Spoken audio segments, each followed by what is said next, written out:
Buenas, ¿cómo están? ¿Cómo les va? Disculpen la pequeña demora de unos minutos, estaba esperando para que vayan apareciendo más en la sala de espera y estemos todos, pero creo que ya podemos, si les parece, podemos ir arrancando con el encuentro de hoy.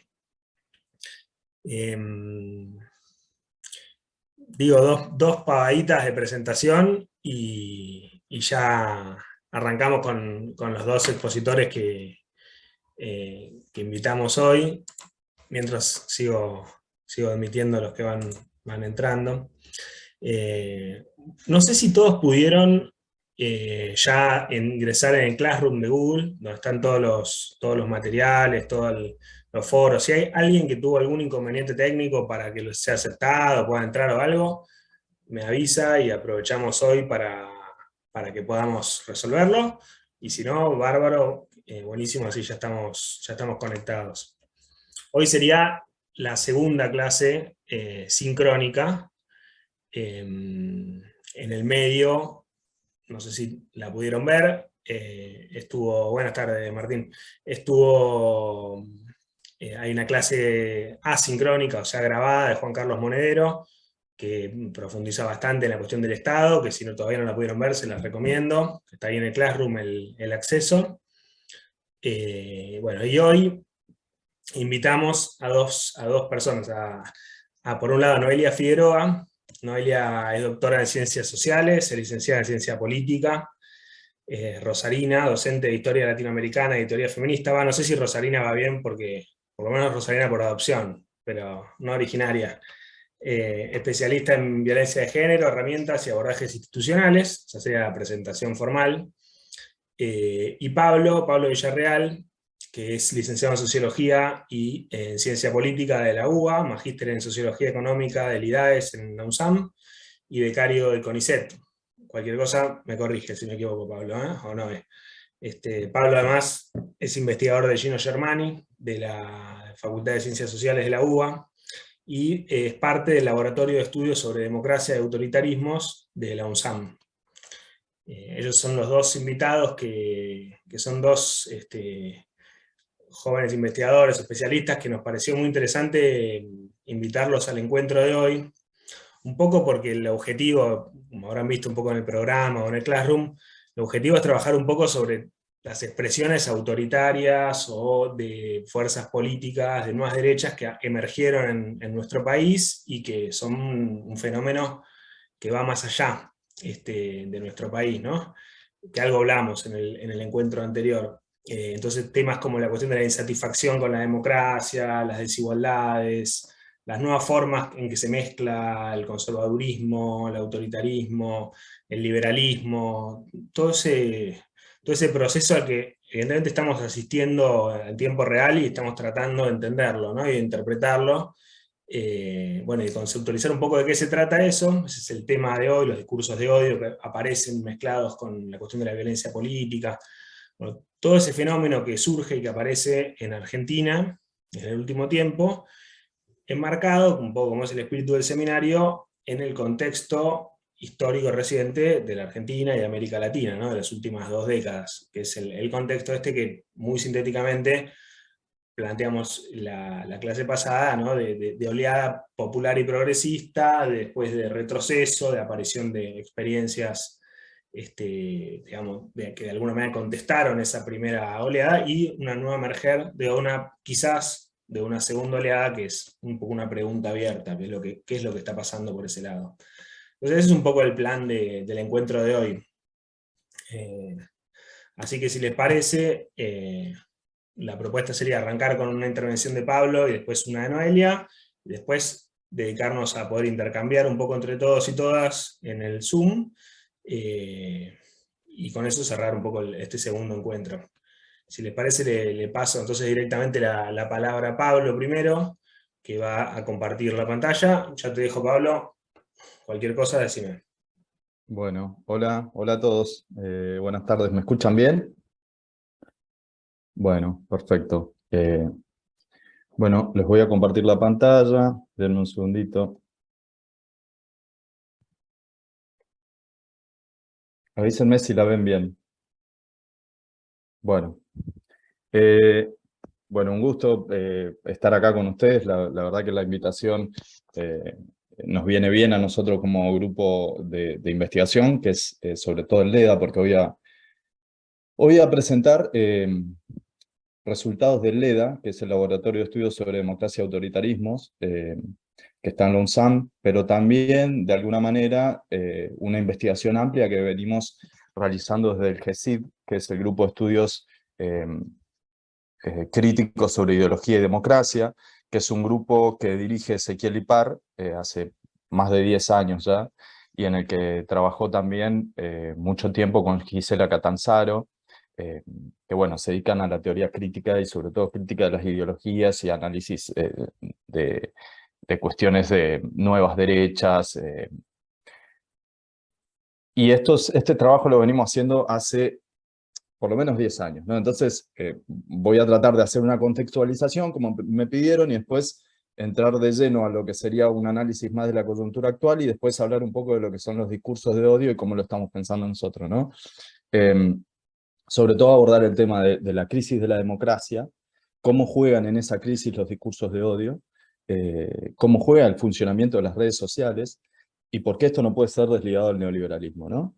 Entonces, a ver. Eh, Parto de esta periodización, nosotros partimos de esta periodización, que hay tres momentos en el neoliberalismo, ¿no?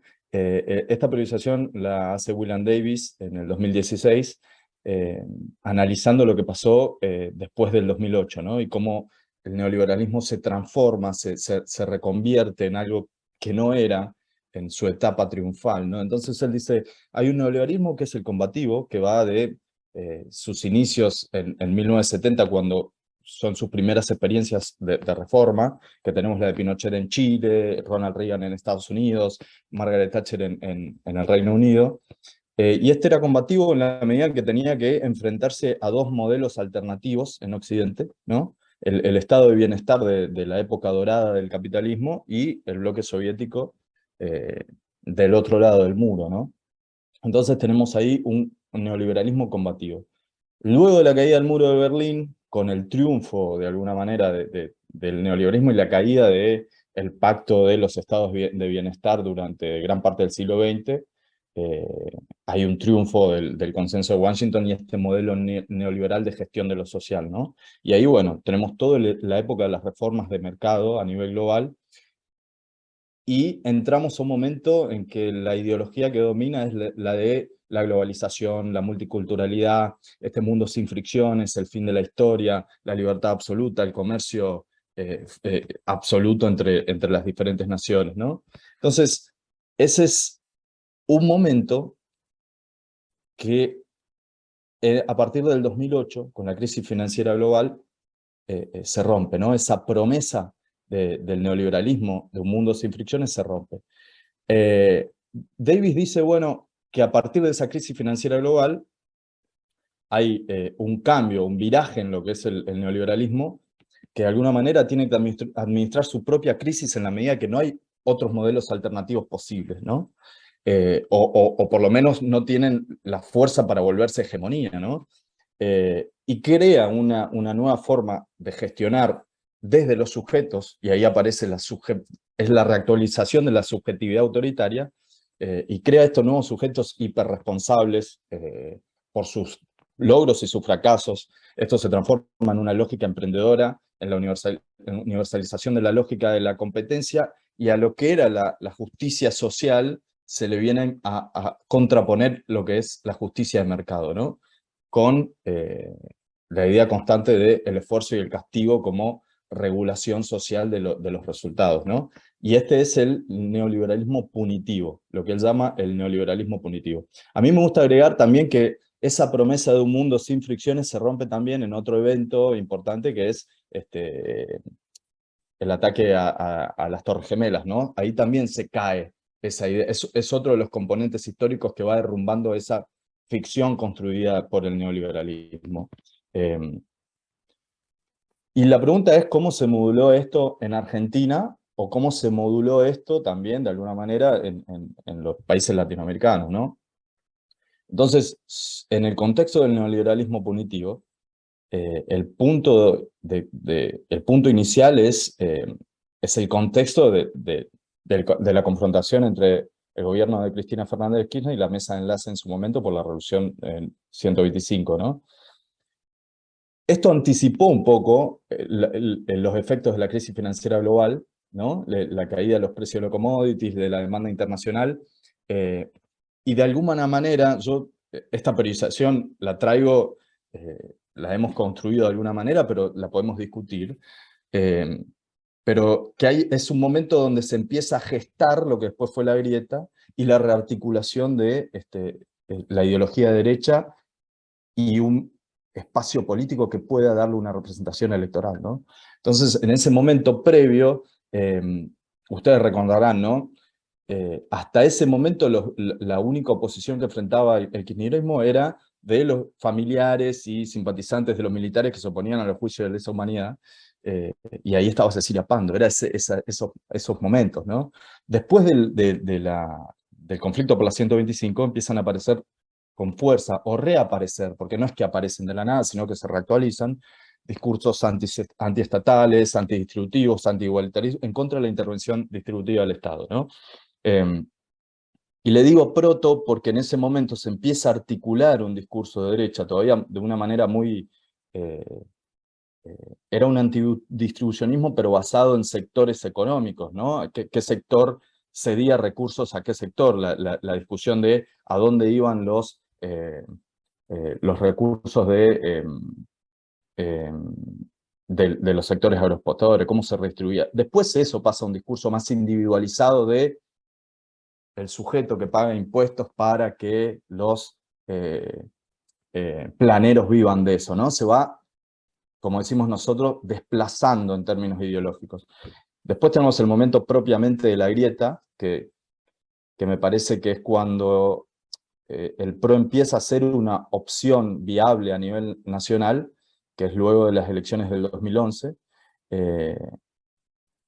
se produce el ascenso del PRO y esta lógica de polarización, se articula mucho mejor ese discurso del que venimos hablando, y además se transforma en una alianza no solo política, con posibilidades electorales ciertas, sino con una alianza amplia con sectores sociales, productivos, etc., ¿no? Y después venimos al momento que le llamamos de la nueva grieta y radicalización de la derecha, que es, bueno, ahí puse 2017, pero uno podría pensar en el fracaso del macrismo como esta lógica de todos los políticos son lo mismo, una lógica de los políticos contra el pueblo, ellos y nosotros, que se monta sobre una triple crisis, la económica, sanitaria y de representación política, ¿no? Se produce acá el ascenso de los libertarios y de Milei. El movimiento de esa juventud politizada del kirchnerismo hacia una juventud frustrada frente a las crisis económicas. De esto volveremos a hablar en un momento cuando hablemos de discursos de odio. Pero sí acá hay como una nueva grieta que ya no es la misma politizada anterior, sino una donde vuelve de alguna manera la antipolítica, ¿no? Y esto nosotros lo pudimos ver en una serie de focus group que hicimos, durante el tiempo, lo que sería el momento de la pospandemia, donde de alguna manera se pudo ver se pudo palpar los efectos que tuvo la pandemia sobre los diferentes grupos políticos, pero sobre todo sobre los jóvenes, ¿no? Eh, y la explicación de esa crisis, o a quién responsabilizaban de esa crisis, variaba según el grupo, ¿no? En el Frente de Todos, más en la cuestión de la incidencia de la pandemia. Juntos por el Cambio tenía el discurso de que era el peronismo, el gasto del Estado excesivo, los planes, la corrupción, etc. Y como forma de la nueva grieta, eh, los libertarios con la cuestión de culpar a la clase política en forma general. Lo que ven acá, que está citado, son extractos de esos focus group que nosotros de alguna manera ponemos como ejemplo acá, ¿no? Pero sí hay que entender que la pospandemia o el momento de pandemia, por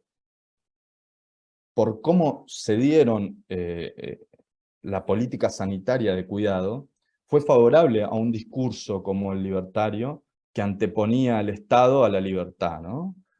Porque de alguna manera nosotros entendemos la necesidad de aislarse y de todo lo que fue ese momento crítico, se sintió muy fuerte al Estado, de alguna manera, y el Estado fue el responsable para los libertarios de esta falta de libertad o de la posibilidad de salir afuera o de vivir con cierta autonomía, ¿no? Entonces, fue un germen muy importante para que crezcan sobre todo estas posiciones libertarias en ese contexto.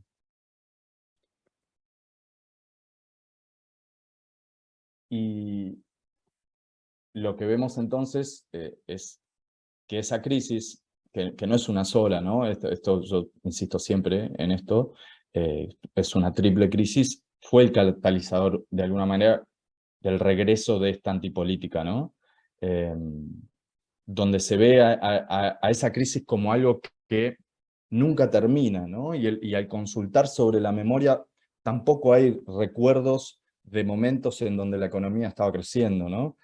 Aún a personas mayores, digamos de 36 a 70 años, eh, no hay por ejemplo, si uno le consultaba un momento donde el país haya estado bien, o donde haya crecido, la memoria de incluso los mejores años del kirchnerismo desaparecía, ¿no?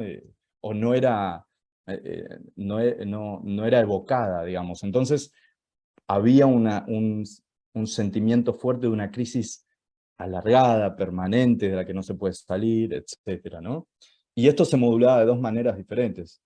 Eh, los adultos con la cuestión de la circularidad, ¿no? ¿No? La Argentina siempre fue así, esto es algo circular, siempre nos vuelve a pasar. Pero los jóvenes lo modulaban de otra manera, porque era algo nuevo para ellos quizás, era la imposibilidad de acceder al mercado laboral, la imposibilidad de irse de la casa de sus padres, una serie de problemas económicos que, que los predisponen al discurso antipolítica, ¿no? Eh, bueno, estos son algunos ejemplos de cómo aparece este discurso de la nueva grieta, ¿no?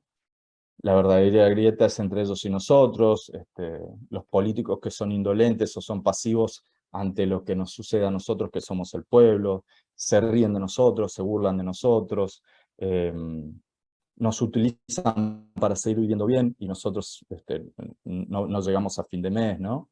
Y estos también son extractos de esos focus group que nosotros armamos, donde aparecen estas ideas, ¿no? Eh, no sé, les leo uno, ¿no? ¿Sabe cuál es el claro ejemplo de los políticos? La escena de Esperando la carroza, de 3 empanadas. Es lo mismo. Los políticos están ahí, mirá, se están cagando de hambre toda esta gente, y los tipos están en su mesa con su champán y sus cuentas bancarias, y ese es el claro ejemplo de la política argentina, ¿no? Y este era un grupo de libertarios, ¿no? AL es Avanza Libertad. Bien. A partir de eso, de este clima, ¿no? O de esta contextualización, me interesa mostrarle algunos datos de encuestas que realizamos nosotros. Esta es de principios del 2022, y consultamos ahí el deseo para las elecciones del 2023, ¿no? Y este era un momento donde todavía Milei no había tenido esa caída, ¿no? de sus intervenciones públicas de el mercado de órganos, el mercado de niños, etcétera, ¿no? Que en su momento hizo bajar su imagen, pero ahora volvió a subir. Nos daba esto, ¿no? El Frente de Todos con el 21,1%, Juntos por el Cambio del 19,3% o 19,4%, y los libertarios con un 22,15%, ¿no? Y fíjense también que esto es a ver, que esto es importante, la figura del líder, ¿no? Alguien que no venga de la política, alguien que no venga de esta política, que es de alguna manera es parecido a la posición de los libertarios en el sentido del nivel de antipolítica, ¿no? Y después consultamos esto. Después vamos a empezar a cruzar estas variables. ¿Cuál es la percepción del principal problema del país, ¿no? La inflación, 33,2%, la deuda externa, 13,37%, la falta de empleo, y los altos impuestos, ¿no? Esas eran las opciones más importantes que ofrecimos en la respuesta. Y después, a ver, lo que pasa es que esto es el cruce entre el deseo que tienen para que quien gane en el 2023 según el principal problema del país, ¿no? Y fíjense que hay una cierta afinidad ideológica en las respuestas, ¿no? El que gane el Frente de Todos tiene un mayor porcentaje de participación cuando la percepción del principal problema es la deuda externa. Los altos impuestos es en donde más gana Juntos por el Cambio y Milei. Y fíjense también la falta de empleo, ¿no? Ahí los libertarios también se vuelven fuertes en esa opción, ¿no? Como lo que mostramos acá es como hay una correlación entre las posiciones, de alguna manera, ideológicas que se pueden ver en la percepción del principal problema del país y el deseo para el 2023. Y esta es la posición, esta es mucho más clara, ¿no? ¿Cómo percibían en ese momento al país con respecto al año pasado? Estamos hablando de marzo de 2022. Y evidentemente acá hay una cuestión, acá se empieza a ver cómo el malestar con la crisis económica y la crisis sanitaria, de alguna manera se dirige hacia la antipolítica, hacia la nueva grieta, porque si ustedes ven, cuanto mejor es la percepción del país con respecto al año anterior, sube el voto al Frente de Todos, ¿no? Pero a medida que esa percepción va cayendo, o sea, hay una percepción peor de la situación del país, los votos que uno esperaría que se dirijan hacia Juntos por el Cambio, en realidad terminan alimentando a Milei y los libertarios y a un outsider, ¿no? Que son los que de alguna manera van creciendo en esta relación, ¿no? Entonces, lo que se ve ahí es, ante una mayor crisis o una situación o percepción de crisis, la tendencia al voto de irse hacia las posiciones más antipolíticas y más autoritarias, ¿no? Y esto es según edad, fíjense, cuando decía yo que el descontento de los más jóvenes con los problemas que tenían para ingresar al mercado laboral eran palpables en los focus group, acá se traduce en los datos de la encuesta, ¿no? Fíjense, según edad, cuando cruzamos por edad, entre los más jóvenes, la mayoría desea que gane Milei, ¿no? Y a medida que va aumentando la edad, se va repartiendo entre el Frente de Todos y Juntos por el Cambio, ¿no? Entonces, hay una cuestión ahí de la antipolítica vinculada a posiciones más autoritarias, que se relaciona de alguna manera a la crisis económica y al resurgimiento de esas posiciones autoritarias, y que hoy en día tienen como principal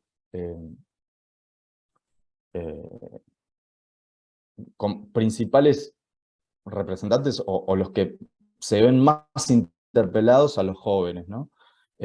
Y esto que ven acá es un diagrama de flujo que muestra cómo Milei se alimenta del descontento. El outsider también, acá no lo remarqué, pero el outsider también se alimenta del descontento, ¿no? Fíjense que 11,8% sería de los votos de Fernández en el 2019 van a Milei, se dirigen a Milei, y el 28,4% de Macri se dirigen a Milei en los deseos para el 2023. Con el outsider pasa algo similar, ¿ven? Nada más que este outsider sería como un significante vacío ahí, se lo posiciona como alguien que no es de la política actual, pero el contenido de ese outsider, el contenido político e ideológico de ese outsider está librado a la fantasía de cada uno de los que responden, digamos, ¿no? Bien, y esto es el último dato que tenemos. Este es de septiembre del 2022, en una encuesta que hicimos con el EDA, y las tendencias acá no preguntamos por el outsider, pero las tendencias son más o menos las mismas, ¿no? El 25,2% votaría por el Frente de Todos si las elecciones fueran mañana. Está un poquito mejor posicionado acá el Frente de Todos. Esto fue en AMBA, esta encuesta fue en AMBA. Juntos por el Cambio tiene el 22,2% y los libertarios el 19,9%, ¿no? O sea, los libertarios se mantienen en ese tercer lugar que ya habían ganado en las elecciones legislativas, pero bueno, ¿no? Como hay ahí la coyuntura o el momento ideológico de alguna manera se traduce en lo electoral, ¿no? Ahora, esto que venimos leyendo, ¿no? En este contexto del neoliberalismo en Argentina, cómo se modula en Argentina, cómo aparecen estas posiciones autoritarias y cómo se traducen en posiciones políticas afines a los libertarios, es un contexto en el que aparece también el problema de las redes sociales, ¿no? El contexto en que nace el neoliberalismo punitivo es justamente el contexto en el que aparecen y se masifican las redes sociales. Ahí tienen, ¿no? Facebook aparece en el 2008, WhatsApp en el 2009, Twitter en el 2009, Instagram en el 2010, etcétera, ¿no? Y lo importante, sobre todo pensando en la crisis de la democracia, es que la aparición de las redes sociales modifica lo que Habermas llamaba la esfera pública democrática, ¿no? La modifica en los términos en que hasta ese momento los medios masivos de comunicación eran los pilares que sostenían esa esfera pública de alguna manera. Y tienen ese efecto ambiguo de democratizar por un lado la palabra y también permiten la difusión irrestricta de posiciones discriminatorias, xenófobas, antidemocráticas, ¿no? Uno, generalmente lo que inmediatamente se dice es que son el canal de expresión de esos posicionamientos, pero vamos a ver que no son solo eso, ¿no? Hay algo del funcionamiento de los algoritmos y las redes sociales que alimenta eso, ¿no? Pero bueno, la idea es también abandonar esa posición inocente, naif sobre el funcionamiento de las redes sociales, que estuvo muy vinculado al momento de las primaveras árabes, como el lugar de la democratización y el lugar de las revoluciones, ¿no? Y hoy estamos viendo como el lado B de eso, ¿no? Y más en Latinoamérica, porque a nivel global existen ya experiencias de cierta regulación de los discursos de odio y del funcionamiento de las redes sociales. Está el caso de Alemania, el caso de Francia, el caso del Reino Unido, la misma Unión Europea. Pero acá estaríamos como en el Far West digital, ¿no? No hay, no se busca todavía algún tipo de regulación. ¿Y por qué señalaba lo del funcionamiento de las redes sociales? Porque hay algo en el diseño de los algoritmos, no, porque ya no estamos hablando acá del problema que era el problema del 2015, las elecciones de Lula en Brasil, las que gana Bolsonaro, o las elecciones, o cómo manejó el macrismo las redes sociales, ¿no? No estamos hablando del problema de las derechas se adaptaron mucho mejor a la comunicación digital. Acá estamos hablando del funcionamiento mismo de los algoritmos y cuál es su sentido económico, ¿no? Las redes sociales no dejan de ser un servicio que le producen ganancias inmensas a grandes empresas como Facebook, ¿no? Y para ejemplos de esto, que no hay que olvidar que ese es quizás el problema más importante para la democracia en la actualidad, ¿no? Está el caso, les cuento dos casos, ¿no? El caso de Frances Hogan, que es una ingeniera informática que el año pasado renunció a Facebook y dio a conocer una serie de documentos internos donde Facebook analizaba el funcionamiento de las redes sociales y donde los directivos de Facebook y de Instagram, ¿no? Estaban en completo conocimiento de algunas cuestiones que tienen que ver con el funcionamiento de los algoritmos. Una de las cosas es que producía problemas psicológicos en los adolescentes, sobre todo en las mujeres adolescentes, por cómo era tratada la imagen de la mujer y cuál era el nivel de exigencia que se imponían para aparecer en Instagram y en las redes sociales las mujeres adolescentes, ¿no? Uno de los informes trataba sobre eso, ¿no? que ella da a conocer. Y otro informe muy importante es que Facebook estaba en conocimiento de que, digamos, ¿qué es lo que le otorga mayor ganancia a una empresa a través de su red social? El tiempo, el engagement, ¿no? El tiempo en que uno pasa en la red social. Cuanto más tiempo pases, mayor ganancia estás generando. Entonces hay un informe que analiza cuál es el sentimiento que genera mayor engagement, y Facebook estaba en conocimiento que ese sentimiento era el odio. Entonces, de alguna manera estamos hablando de que el odio genera ganancias para una empresa como Facebook. Y ahí está el germen de los problemas, es una arista de los problemas actuales de la democracia, esa crisis de la democracia tan mencionada. Y otro ejemplo es de Ruman Chaudhry, el nombre debe ser India, y Luca Belli. Esto sí es un informe interno de Twitter, que Twitter en ese sentido es mucho más transparente porque da a conocer sus informes. Y Twitter muestra en este informe que su algoritmo amplifica mucho más los contenidos de derecha y las opiniones de políticos e influencers de derecha, ¿no? Como que hicieron un análisis de una serie de tweets en Canadá, Japón, en España, en Gran Bretaña, y lograron sacar esa conclusión, ¿no? Que es un sesgo del algoritmo, ¿no? Digo, para discutir esta idea de que los algoritmos pueden ser neutrales, ¿no? A ver. Bueno, ¿cómo definimos nosotros a un discurso de odio? Nosotros entendemos por discurso de odio a cualquier tipo de discurso pronunciado en la esfera pública que promueva, incite o legitime la discriminación, la deshumanización y la violencia hacia una persona o grupo de personas por su pertenencia religiosa, étnica, nacional, política, racial, de clase, de género.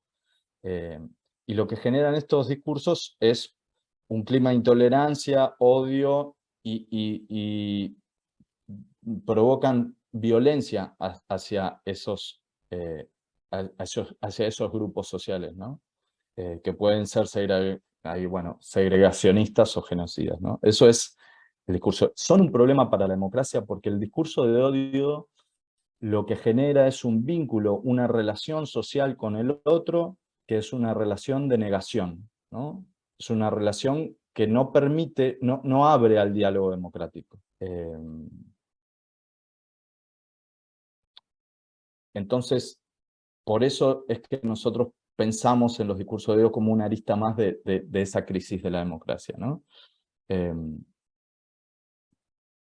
Es decir, no pensar los discursos de odio como el efecto que puedan tener sobre los sectores sociales o los grupos sociales que son víctimas de esos discursos de odio, sino de pensarlos en un término más amplio sobre los efectos que tienen sobre la esfera pública y el diálogo democrático, ¿no? Pensarlo en ese sentido, sin abandonar el otro sentido, pero pensarlo así.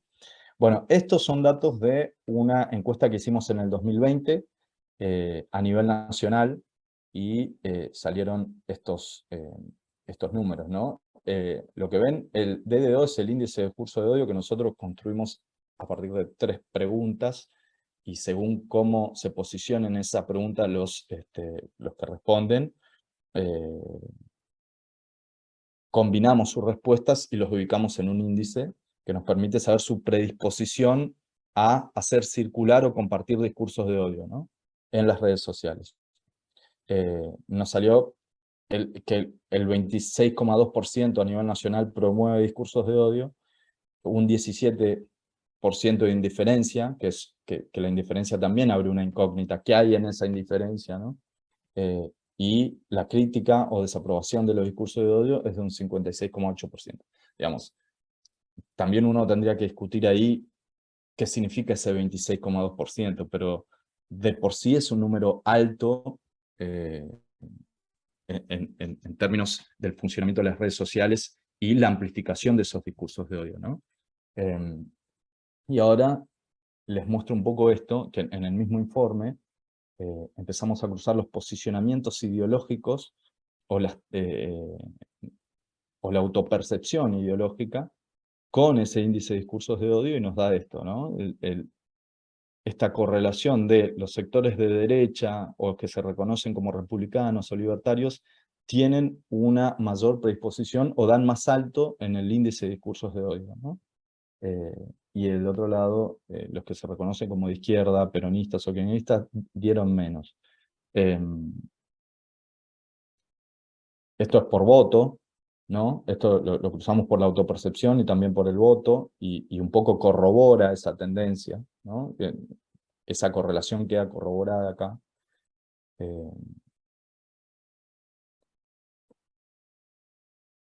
Y este último que les muestro es el último dato que tenemos de una encuesta que estamos procesando, que es la misma que les mostré los datos del voto, que es de septiembre, y es solo para el AMBA. Y en el 2020 en el AMBA nosotros teníamos un 24,5% de índice de discurso de odio, en el sentido de para el AMBA, ¿no? De gente que estaba predispuesta a amplificar, a compartir discursos de odio. Y hoy nos está dando un 31,6%, un aumento del 7,1%. Entonces, estamos en un contexto que de alguna manera, lo que hemos vivido durante el último tiempo, de alguna manera, queda anticipado. Sobre todo me parece porque, aparte de las encuestas y los focus group, nosotros estamos trabajando con una grilla de análisis de las redes sociales, donde lo que hacemos es, en una grilla, extraemos y analizamos tweets donde haya discursos de odio. Y de alguna manera puntuamos esos discursos de odio en su nivel de deshumanización, en su nivel de gravedad, quién es el objeto del odio, etc. Y ese análisis nos daba que el mayor objeto de odio en la actualidad en las redes sociales, por lo menos en los casos, los tweets que nosotros habíamos recolectado, que son 2000 ahora, más o menos, estamos llegando a los 2000, eran los políticos, ¿no? Acorde a lo que yo les comentaba de la nueva grieta. Y el segundo grupo que mayor odio recibía eran las mujeres. Entonces, si uno cruza, si uno cruza esos dos posicionamientos, lo que, digamos, la cuestión del atentado y lo que sucedió con Cristina, era un momento en que eso estaba ahí, ¿no? En el clima, en la situación, ¿no? Si uno lo piensa de ese modo. Y bueno, ya para finalizar, me interesa plantear una reflexión y una cuestión para discutir de manera posterior y ver qué les parece también, ¿no?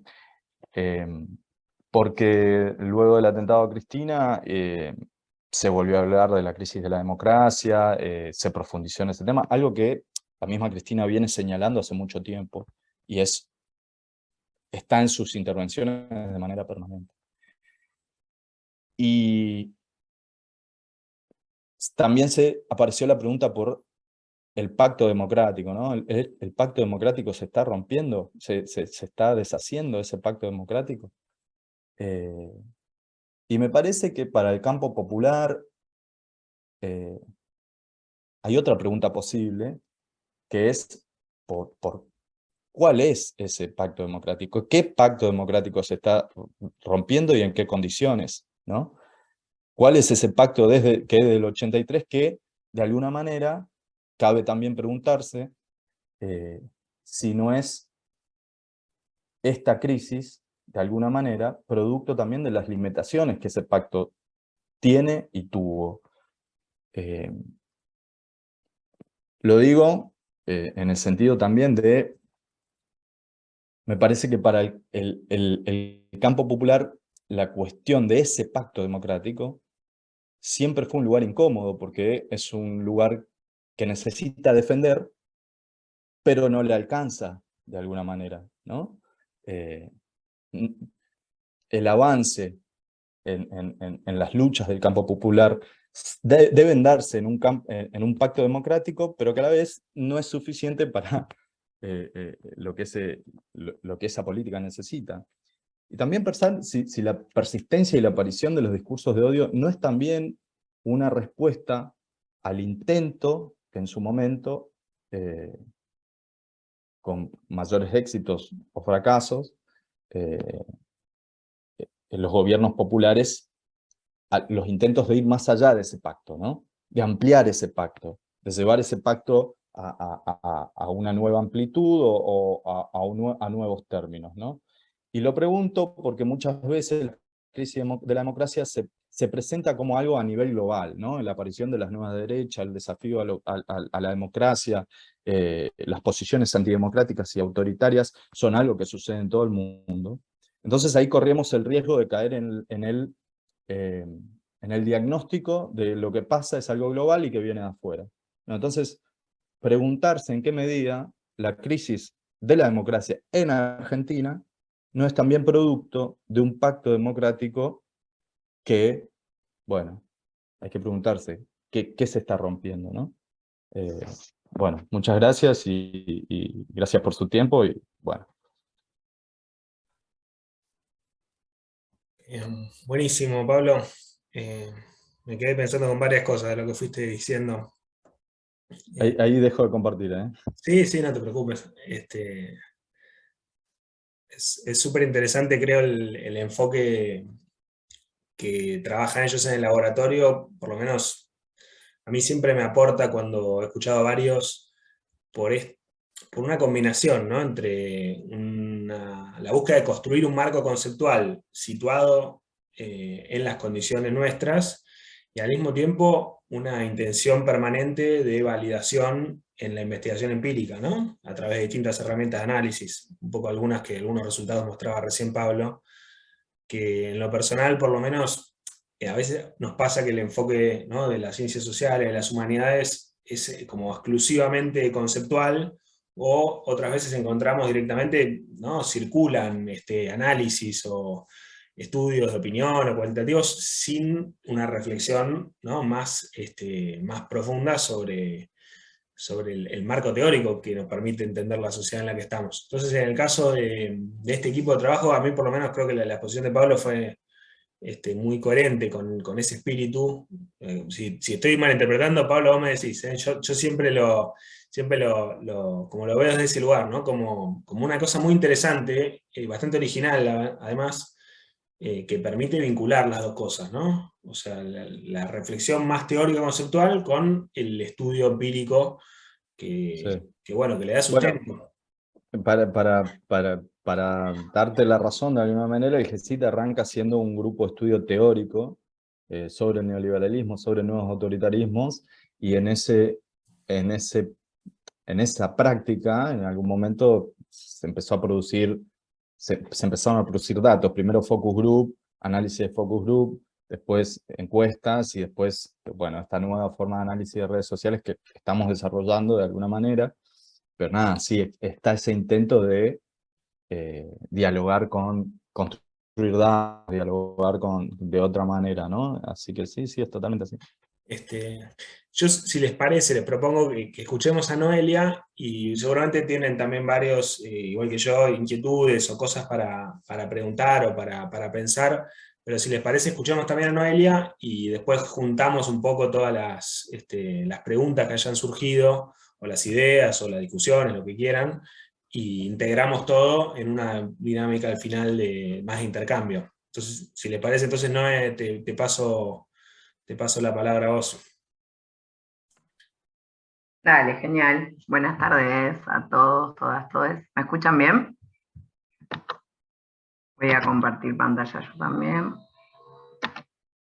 Bueno, antes que nada, quiero agradecer a Ulises y a los compañeros y compañeras que organizaron el seminario, porque me parece que es un momento en que urge tener espacios de encuentro y de debate y de construcción colectiva de conocimiento, desde perspectivas justamente interesadas no en defender la democracia, sino en justamente hacernos las preguntas de hacia dónde la podemos llevar para que vaya mucho más lejos de lo que conocimos y para poder sostener las institucionalidades y los espacios, digamos, de encuentro que necesitamos para pensar o diseñar una mejor vida en común.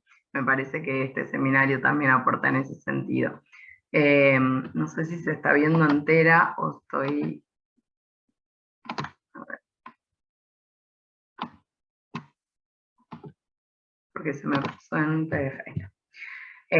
Antes que nada, aclarar que nuestra investigación lo que yo voy a presentar hoy, forma parte de una de las líneas de investigaciones del CIFEG, que es el Centro de Investigaciones Feministas y Estudios de Género de la Facu de Ciencias Políticas de la Universidad Nacional de Rosario, y es una investigación mucho más incipiente, pero además más modesta en sus alcances, porque si bien ha sido aprobada, digamos, como uno de los proyectos de promoción científica de la universidad, no tiene personas, o sea, ninguna de las personas que integramos a ese grupo, ni a mí que me toca coordinarlo, nos dedicamos a la investigación de forma exclusiva, ni tampoco tenemos financiamiento, digamos, general. Entonces es una investigación que es mucho más acotada y que tiene, obviamente, de referencia y de lectura mucho de lo que viene haciendo el LEDA y el equipo de la UNSAM, pero con la que hemos decidido trabajar en una dimensión más acotada que tiene que ver con las discursividades y las prácticas políticas de grupos antigénero en la provincia de Santa Fe.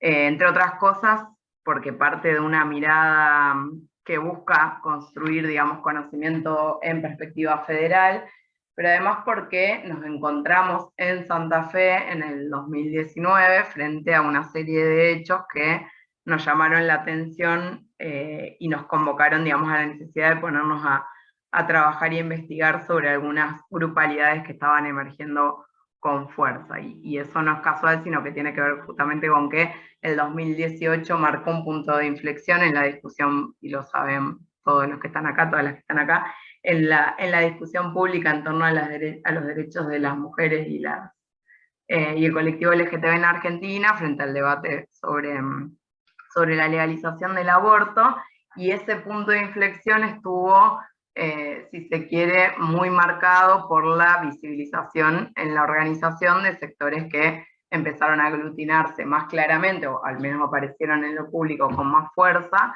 en contra de la consagración de ese derecho. Y particularmente en Santa Fe pasaron tres cosas en el 2019. Uno fue que el partido que se armó, digamos, UNITEC, que encabezó en su momento la candidatura de Amalia Granata, metió 6 diputados provinciales, que es un montón, y era un partido que estaba armado en torno a la idea de salvemos las dos vidas, o de enfrentar, digamos, la lucha por el aborto.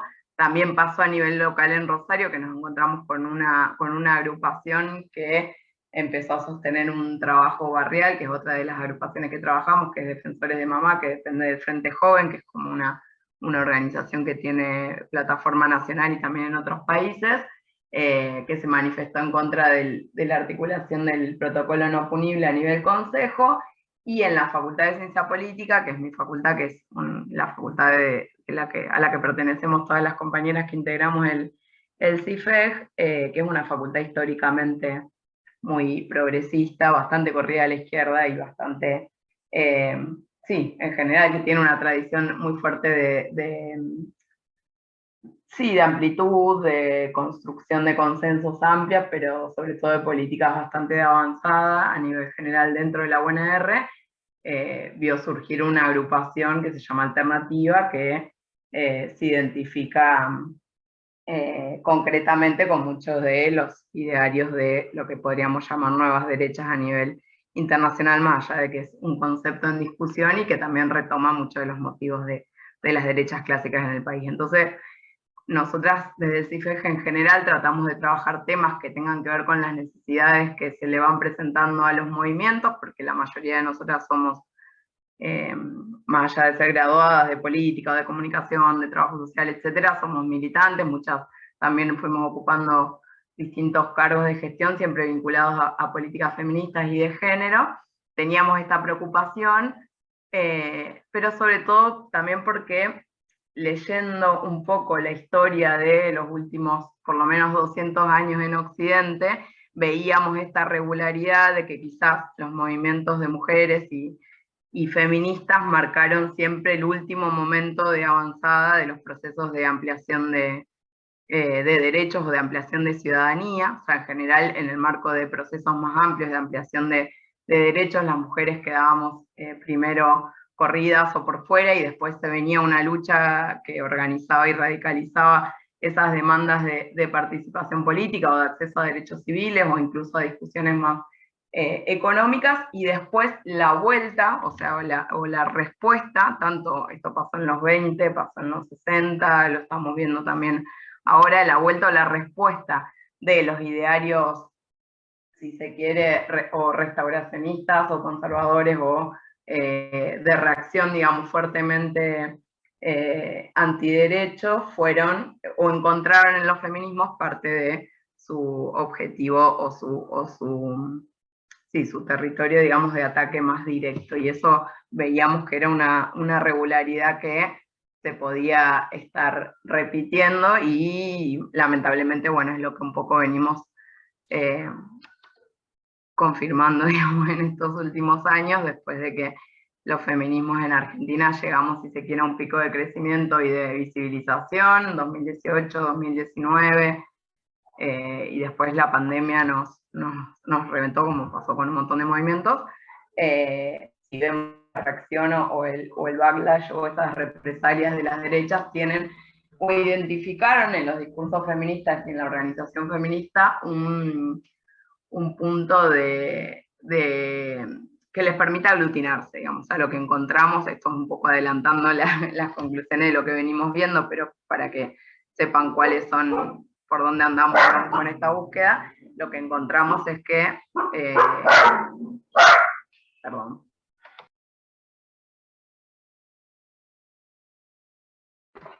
Lo que encontramos es que en general, aunque tengan características muy distintas estos tres grupos de espacios que les nombré, comparten en general la perspectiva de plantearse como contrarios a lo que han denominado como ideología de género, de forma más o menos explícita, pero con un nivel de virulencia importante, digamos, virulencia que no es que se traduce tanto en discursos explícitamente de odio, porque no hay eso, sino que hay una adaptación en función de los perfiles de cada uno de los sectores a lo que les hablan y demás, pero sí de marcar a la agenda de género en las instituciones como un punto de ataque fuerte, evidenciado, y que muchas veces en las interacciones con sus seguidores, por lo menos en redes sociales, que es lo que nosotros identificamos, seguimos más claramente, les permite cosechar la mayor cantidad de interacciones y de respuestas y de gente que se suma también, digamos, que esto es un poco lo que decía recién Pablo. Entonces, en esta investigación en particular, nosotros lo que hicimos fue elegir, primero arrancar también, como contaba Pablo, discutiendo teoría y leyendo mucho sobre la producción en relación a estos grupos a nivel internacional y en Argentina también. Ahí nos encontramos como con 3 series de lecturas, digamos, que fueron las que empezamos a compartir. Un grupo tiene que ver con las reconstrucciones de autores más o menos clásicos o más novedosos en relación a las derechas en general, digamos.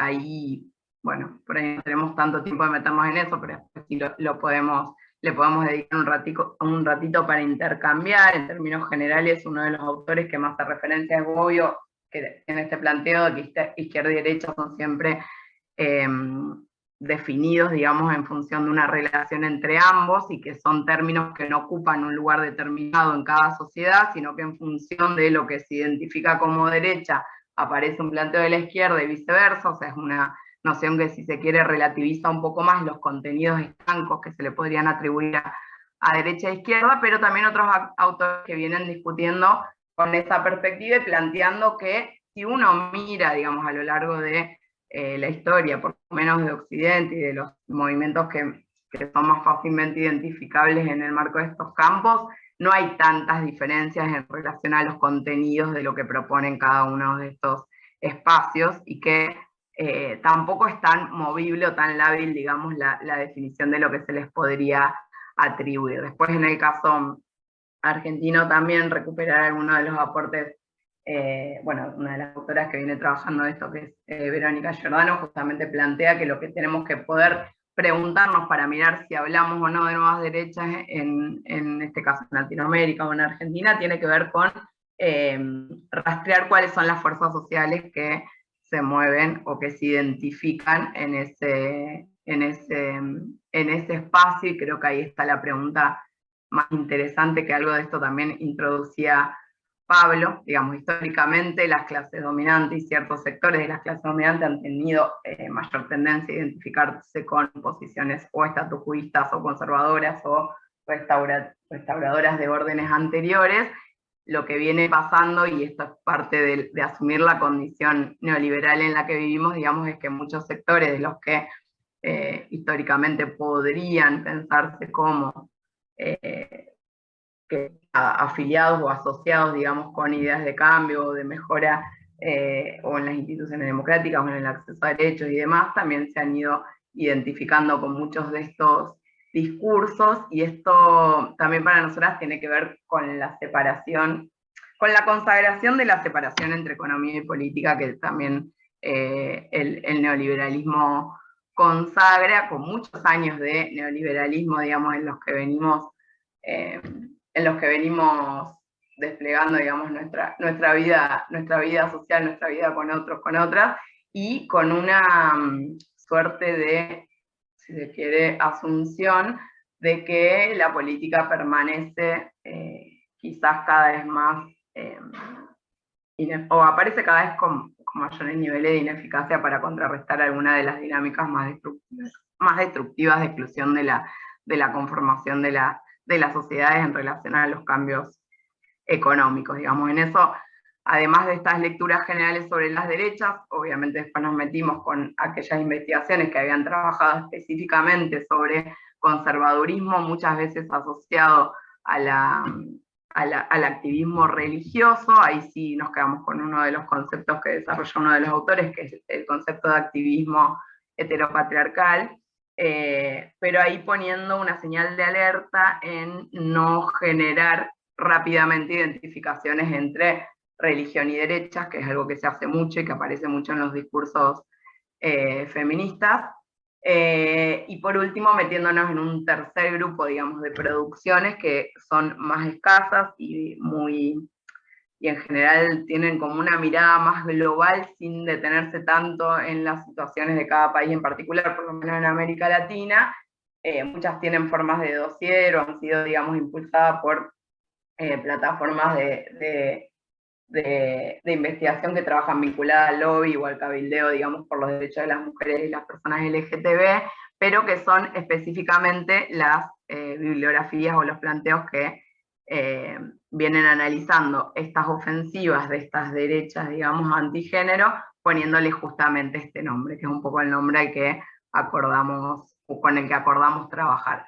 ¿Por qué hablamos de antigénero y no de antiderechos? Porque es difícil pensar o asumir, digamos, que todas las grupalidades o sectores, digamos, organizados que tienen una política de, si se quiere, de enfrentamiento o de oposición a ciertos derechos de las mujeres o de las personas LGTB, sean militantes antiderechos en un sentido más amplio, de derechos para la gente, para el pueblo, o en otros planos de la vida, la educación, la salud, la tierra, la vivienda. Eso lo vimos bastante en el debate de aborto también. Si uno después se pone a hilar un poquito más fino, vemos que hay ciertas asimilaciones que sí igual se pueden hacer, pero nos parece que es más específico hablar de grupos antigénero, por lo menos tomando en cuenta estas tres variables. Y después lo que hicimos, digamos, cuando empezamos con esta investigación, con el año 2019, además de empezar a discutir toda esta bibliografía, fue a reunirnos con colegas de otros lugares del país que venían trabajando sobre esta temática, sabiendo que había ya mucho camino recorrido y sobre todo para tomar en cuenta algunas de las, bueno, de los hallazgos o de los descubrimientos que venían haciendo estos colegas tanto de la Universidad de Quilmes como de la UBA, como bueno, Victoria Pedido, que es la que construyó quizás uno de los dossiers que más usamos, que es una cartografía de los sectores conservadores en Argentina, que nos sirvió bastante para ubicar a nuestros grupos, así como la investigación sobre la reacción conservadora, que no sé si saben, pero bueno, es una investigación que permanece judicializada. Se acuerdan que se publicó en sus resultados una página, la página fue hackeada y enseguida tuvo una respuesta masiva en redes, y es un grupo sobre todo de periodistas el que estuvo trabajando en esa investigación, de la que hoy no se puede hablar justamente porque está en ese proceso de judicialización. Pero con todos estos grupos nos juntamos como para poder discutir desde qué perspectiva trabajar en lo que nos interesaba, que era poder entender, o sobre todo sí, empezar a comprender estos grupos, a quién le hablan, cómo les hablan, cuáles son sus intereses, en qué arenas se mueven, con quiénes articulan, y sobre todo bueno, eso, en qué arenas, si se quiere, desarrollan sus políticas. En términos generales, después de haber hecho todo ese proceso más de lectura, de discusión y después de intercambio con otros grupos, sí empezamos como a seleccionar los grupos con los que queríamos trabajar y a recortar un poco, delimitar, si se quiere, el objeto, y a trazar esta idea o esta hipótesis que nos aparecía en relación a que el núcleo, digamos, discursivo antigénero se presentaba como un denominador, si se quiere, común de las prácticas políticas y de los discursos públicos, digamos, de todos estos tres espacios que les nombraba, que ahora después se los voy a mostrar un poquito mejor, más allá de que había muchas diferencias en relación al público al que le hablan, a la forma en que están organizados, a las estrategias que tienen de construcción y a las articulaciones que despliegan. Entonces, un poco habiendo acotado ese objeto, empezamos a mirar, o sea, todo lo que hicimos hasta ahora, porque esta investigación, si bien empezó en el 2019, formalmente comienza, digamos, en este año, en 2022, todo lo que hicimos fue seguir sus perfiles públicos y ver todo lo que hay de entrevistas, declaraciones públicas o cuestiones que aparezcan, digamos, sí, eso, en la esfera pública. O sea, trabajamos todo con fuentes secundarias, que es uno de los problemas que tiene la investigación, porque todavía no le encontramos la vuelta de cómo acceder o construir, digamos, a otro tipo de información. O sea, nos cuesta mucho, por el propio perfil del CIFEC y de las personas que le integramos, poder entrevistar, por ejemplo, a muchos de los protagonistas o de quienes integran estos grupos, y ese es un problema que tenemos y que es parte de los desafíos que tenemos a futuro, además de los problemas que tiene hacer o buscar, digamos, construir una metodología de análisis comparada con producciones que son tan distintas, digamos, es como parte de los problemas con los que nos encontramos. Pero bueno, en relación al primer grupo, yo por ahí voy, no sé cómo estoy de tiempo, pero paso rapidito esta parte, así después ya cerramos y pasamos al intercambio, me parece que puede estar bueno. El primer grupo con el que trabajamos es una plataforma que se llama Defensoras de Mamás, que es de este grupo que les decía, el Frente Joven, que es un grupo que opera a nivel nacional, que en Rosario empezó a construir en 2019 con más fuerza en 2 barrios de la ciudad, y que tienen un perfil que, bueno, cuando lee, digamos, o cuando empieza a acercarse al material que producen, a lo que suben a las fotos que comparten, a la estética misma con la que diseñan los materiales con los que militan, es muy difícil pensar o asimilar esto con cualquier tipo de discurso de odio, porque por el contrario tiene un anclaje muy puesto, digamos, en una perspectiva comunitaria, muy social, muy desde el amor, muy desde el cuidado, o sea, busca Defensoras de Mamá, o sea, se presenta como un programa que lo que busca hacer es contener y acompañar a mujeres que están embarazadas en los barrios populares de Rosario, pero de muchas otras ciudades también, para que esa mujer pueda acceder, digamos, a hacerse los estudios, o sea, para que pueda ir al centro de salud que le corresponda, para que pueda tener información sobre todo lo que implica la gestación y después el momento del parto, digamos, hay todo un planteo, digamos, en este programa con diferentes etapas para acompañar a esa mujer, que una vez que sortea, por ejemplo, varias de las como de los criterios o requisitos que ellos ponen de cómo acompañar, digamos, a un embarazo exitosamente, tienen como el momento del baby shower, o sea, está todo pensado para hacer ese acompañamiento integral, y tiene esto, toda una estética con colores súper pastel, con muchos rostros jóvenes, una cuestión súper amable, digamos, que convoca o invita, muy parecido a lo que puede ser la militancia barrial o lo que una muestra de la militancia barrial en muchas organizaciones populares. Pero sí tuvieron esta movida que les decía frente a cuando se estaba por renovar, digamos, o modificar o actualizar el protocolo de abortos no punibles en Rosario. Ustedes saben que Rosario a nivel nacional es como el primer lugar donde el aborto se legalizó, o sea, previo a la discusión de la ley, porque Santa Fe durante los gobiernos socialistas tuvo políticas en relación a salud y género muy de avanzada, y particularmente Rosario es como un poco, fue durante mucho tiempo la meca, digamos, del acceso a los abortos no punibles antes de que se legalice. Tuvieron esta movida frente al Consejo que buscaba hacer lobby, digamos, para que eso no se apruebe.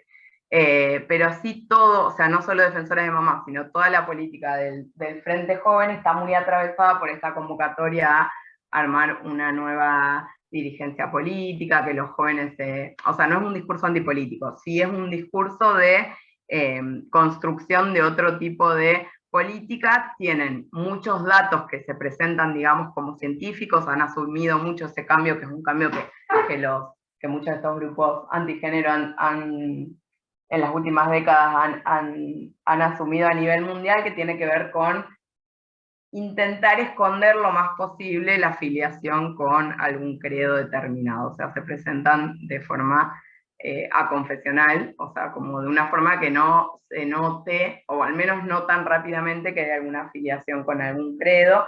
Después, cuando empezamos a investigar un poco más los vínculos o las articulaciones, sí son en general con asociaciones o con grupos, digamos, muy vinculados bueno, en este caso a la Iglesia Católica, a la Fundación Conin, al vino, como muchas de las figuras que sí están como más claramente asociadas a ciertos sectores de ese credo, digamos.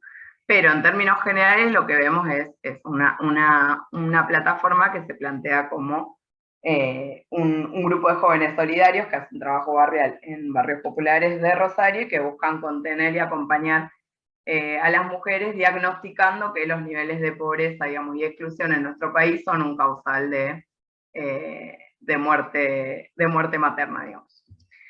El segundo grupo con el que trabajamos es Alternativa, que es el que le decía, es un grupo estudiantil, o sea, una organización estudiantil de las que conocemos usualmente, con la estructura que conocemos usualmente, que pone la mesita, que se presentan a elecciones hace ya 2 años, que no han accedido, digamos, a ninguna de las instancias de representación institucional, ni en el consejo directivo, ni en el centro de estudiantes, o sea, nunca les alcanzaron los votos, pero que sí agrupa a estudiantes de las diferentes carreras de la Facultad de Política, que trabajan con un perfil, si se quiere, mucho más asimilable, digamos, a esta derecha alternativa, digamos, que sobre todo en Estados Unidos tiene mucha fuerza, en un sentido que es el plantearse permanentemente como en oposición a, o sea, es una agrupación que ha construido llegada a estudiantes y sus, digamos,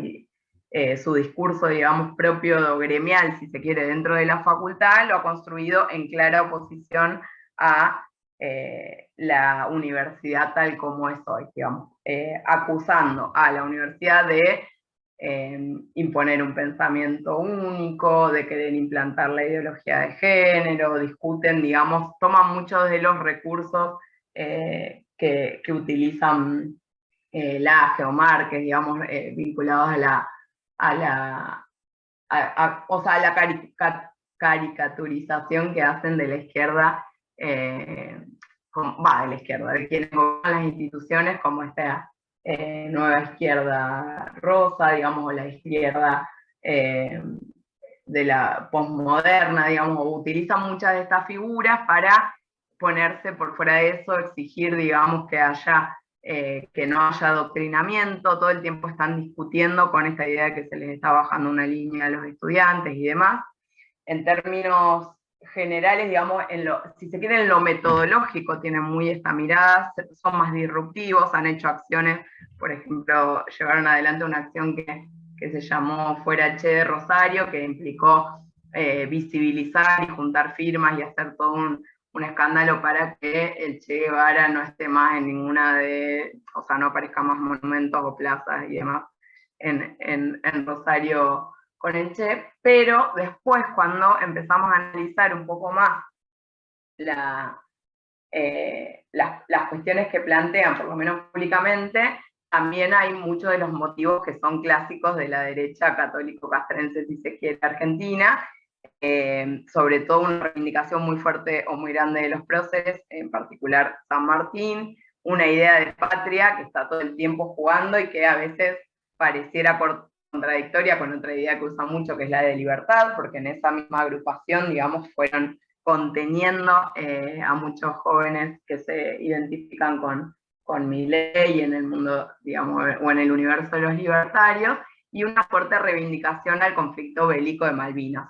Si vemos, muchas de sus actividades tienen que ver con Malvinas, reconstruir el lugar hasta de las mujeres en Malvinas, pero de los héroes de la patria, y de discutir muy fuerte, sobre todo en pandemia con el gobierno, con muchas críticas a las políticas o a la existencia del Ministerio de la Mujer y demás, y con un eje particular que les da mucha rentabilidad política, que es la discusión en contra del lenguaje inclusivo dentro de las instituciones, o sea, en la universidad. O sea, fueron dos iniciativas grandes, una es No Jodan Más y la otra fue Habla Bien, que a partir de esos hashtags discutían mucho el uso del lenguaje inclusivo dentro de la facultad.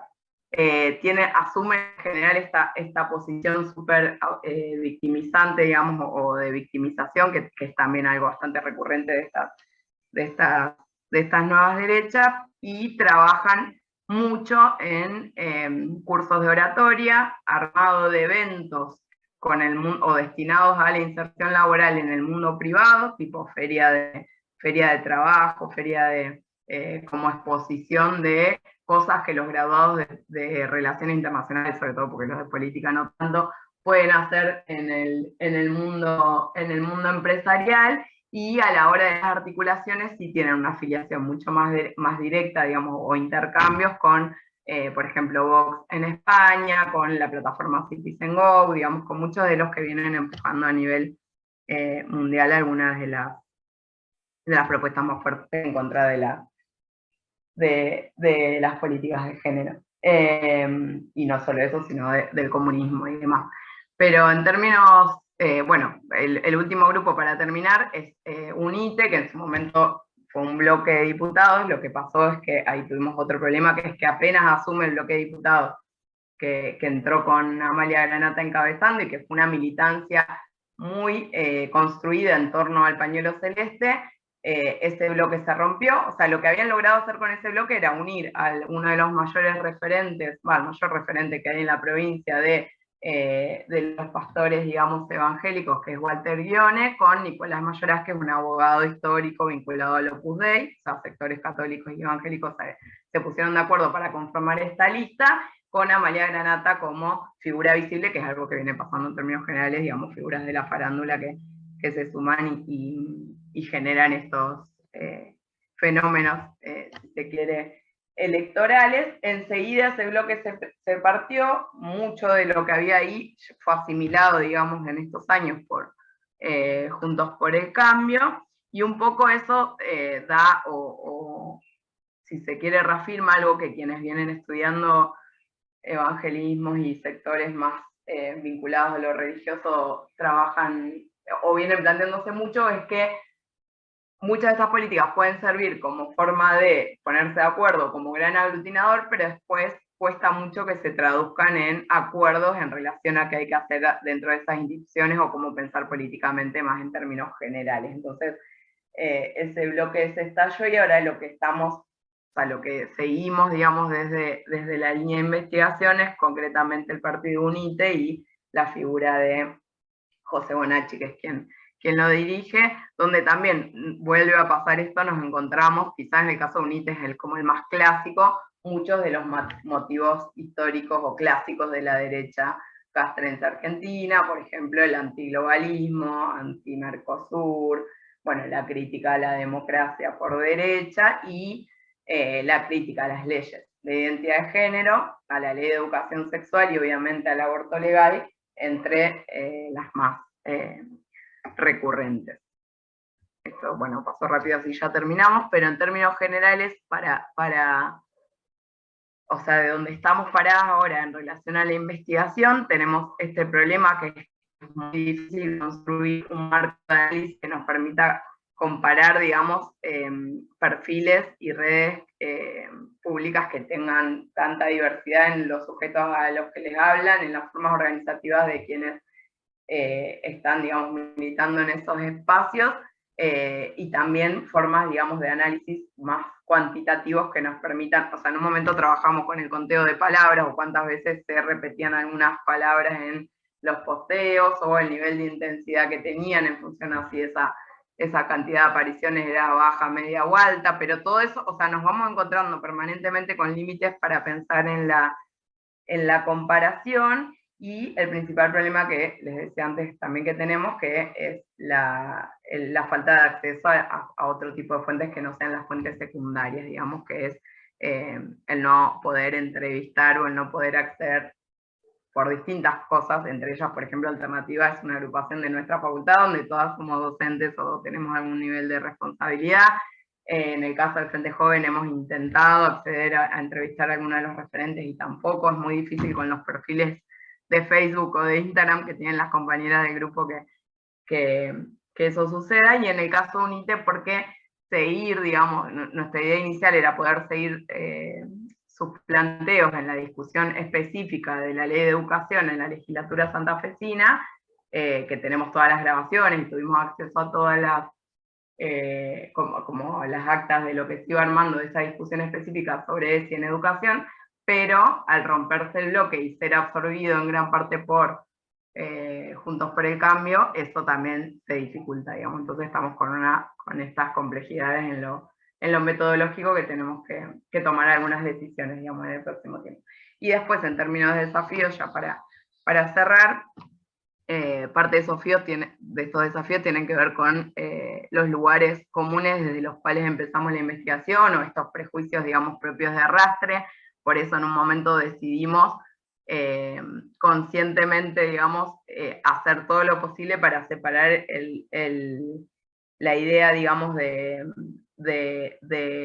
antiderecho, antigénero y de lo religioso, o sea, como poder plantearlo de forma diferenciada, y también empezando, o sea, lo que hicimos en paralelo, esta investigación la tenemos bastante en clandestino, no es que hacemos cosas, digamos, muy públicas para ponerla a disposición, ni mucho menos. Recién ahora estamos publicando un artículo, primero porque estamos también con toda la discusión que atraviesa todos los espacios de cuánto visibilizar, cuánta entidad darle, si es mejor conocerlos más o menos, bueno, como todo ese debate que atraviesa un montón de espacios, pero sí nos dimos como una política de visibilización de lo que encontramos dentro de distintos espacios vinculados a la religión, de militancia y activismo de feministas, tanto evangélicas como católicas, como dentro del judaísmo, digamos, visibilizar esos espacios y poder mostrar que el cruce religión y feminismos es algo mucho menos impensado de lo que parecería a simple vista, mientras trabajamos con estos otros grupos en esta clave de antigénero,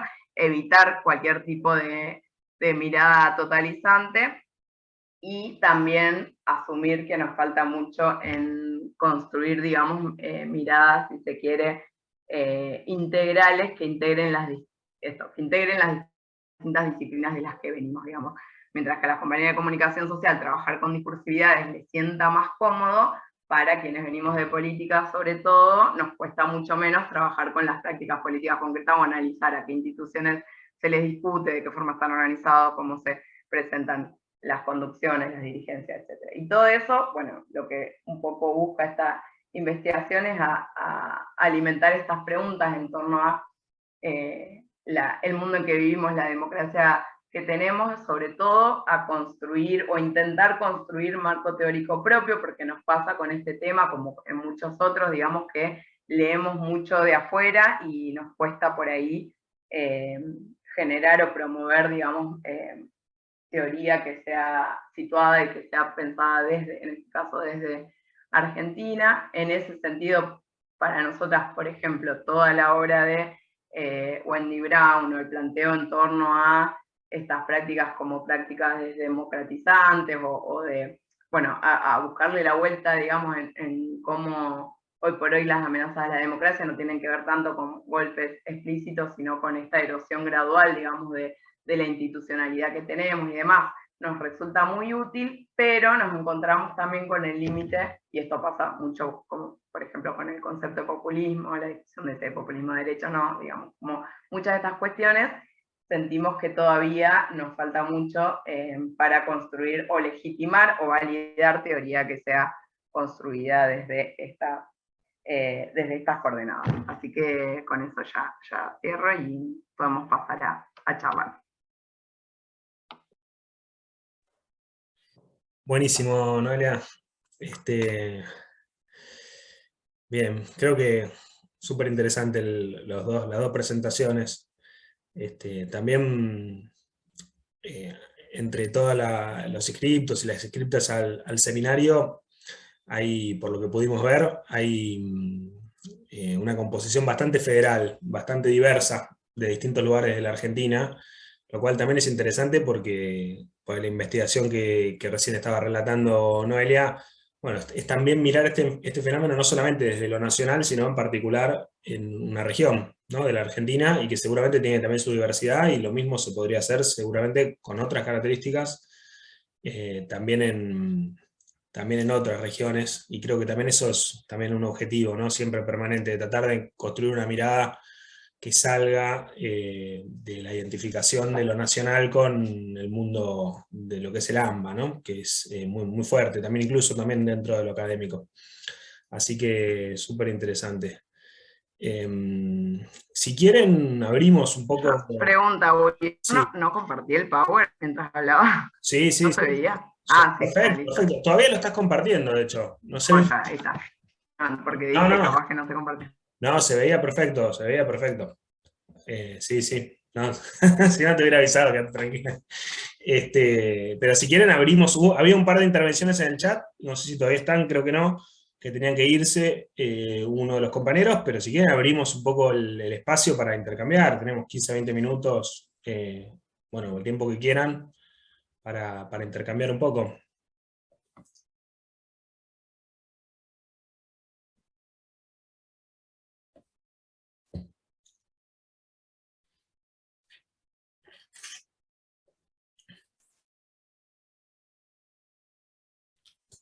Bueno, hola, yo me animo. ¿Qué tal? Dale, adelante. Sumo algo chiquito que me quedé pensando en vínculo con ambas presentaciones de Pablo y de Noé, que bueno, un poco me pareció muy interesante los datos que compartió Pablo, ¿no? Como a veces vemos, o por lo menos, bueno, desde las últimas elecciones vimos efectivamente el crecimiento de Milei en números, pero como tener datos actualizados de eso me parece que es súper valioso, y quizás pensándolo también en cómo, digamos, no es casualidad el crecimiento, ¿no?, de estas nuevas derechas o de los libertarios en particular, pensándolo en términos de cómo son los varones jóvenes muchas veces los que apoyan bueno, a estos movimientos, y cómo se da eso al mismo tiempo de un crecimiento, ¿no?, del antifeminismo también, ¿no?, como lo que decía Noé del backlash, y de cómo hay, desde el 2015 hay un desconcierto respecto como de las juventudes y de los varones en particular respecto a qué hacer frente a, bueno, eso, al feminismo organizado o a toda una movilización más cultural en ese sentido, y cómo muchas veces desde la institucionalidad o desde quizás, no sé, pienso, por un lado, que las políticas más desde el Ministerio de Mujeres y Géneros, entiendo, yo trabajo en el Ministerio de Mujeres de provincia y sé que hay toda una línea de trabajo respecto a masculinidades que me parece muy interesante, pero que en general por ahí, tanto desde los feminismos como desde, por lo menos no binadas, desde Nación, se piensa el abordaje de las políticas de género también, eso, pensando, digamos, en términos de las masculinidades, ¿no? Cómo se trabaja con esos varones que quizás ejercieron violencia, o cómo se trabaja con los varones y el género en general, y que de alguna manera eso, como hay limitaciones en términos de las políticas distributivas o redistributivas que tendieron estos últimos años a un crecimiento de la antipolítica, y como también hay deficiencias respecto o límites en las políticas identitarias también en ese sentido. Y que las respuestas tanto de la sociedad como de las instituciones son en general punitivas, ¿no? Como frente a las violencias, y eso termina recrudeciendo más como no sé, el antifeminismo o el desconcierto de estos varones que quedan un poco ahí con, bueno, eso, con enojo y bronca que quizás se canaliza en Milei.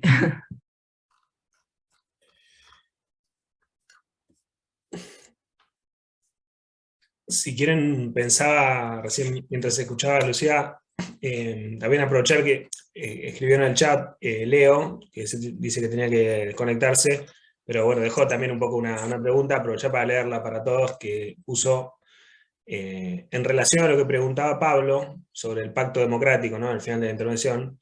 Dice que supuestamente se encuentra en crisis en la actualidad. Me parece interesante pensar que esta democracia ha devenido en algo injusto en términos concretos en la cotidianidad de la gente. Esto es, como lo pensaba más o menos Norberto Bobbio, esta democracia formal que nos habilita a votar y que nos garantiza los derechos políticos y que decidimos sostener desde 1983, ha sido cada vez más injusta en términos de distribución, y creo que esa desigualdad creciente de ingresos y de riqueza ha dado la legitimidad política de esa democracia formal, lo que también ha llevado a que en muchos sectores populares exista cierta identificación con el discurso antipolítico, ¿no? Y pregunta, ¿sería necesario repensar esa democracia política que no puede o no debe desentenderse de una igualitaria distribución de las riquezas? Esa es la intervención también de él. Si querés, acá lo veo a Juan, que todavía está conectado, Juan Aguilar, que le contestaba. No sé, Juan, si querés aprovechar para retomar también eso, si alguien más quiere también arrancar por otro lado. Yo quería acotar algo. Dale, dale. Sí, bueno, buenas tardes, soy Matías. Con respecto a lo del pacto democrático, yo creo que esto viene de arrastre desde la década del 80, ¿no? Desde la vuelta a la democracia. Digamos, los problemas irresueltos que vienen de la última dictadura, porque, digamos, sí hay un periodo de consolidación, digamos, ya para la década del 90, digamos, aparte creo que es el periodo más largo, si no me equivoco, de democracia que tenemos, es bastante endeble, ya que, por ejemplo, hay una bibliografía que, por ejemplo, está Juan José Lins, que es un sociólogo, que analiza el quiebre de las democracias y las vueltas, digamos, a la democracia luego de periodos dictatoriales. Entonces, él enumera una serie de ítems, digamos, que dan pie al quiebre de la democracia. Por ejemplo, con lo que decía Pablo, con el tema de las redes sociales, yo creo que también hay un adiestramiento social, y que se profundizó en la pandemia, con el encierro y estar en constante con las redes sociales, que es el problema de la ansiedad y de esperar, ¿no?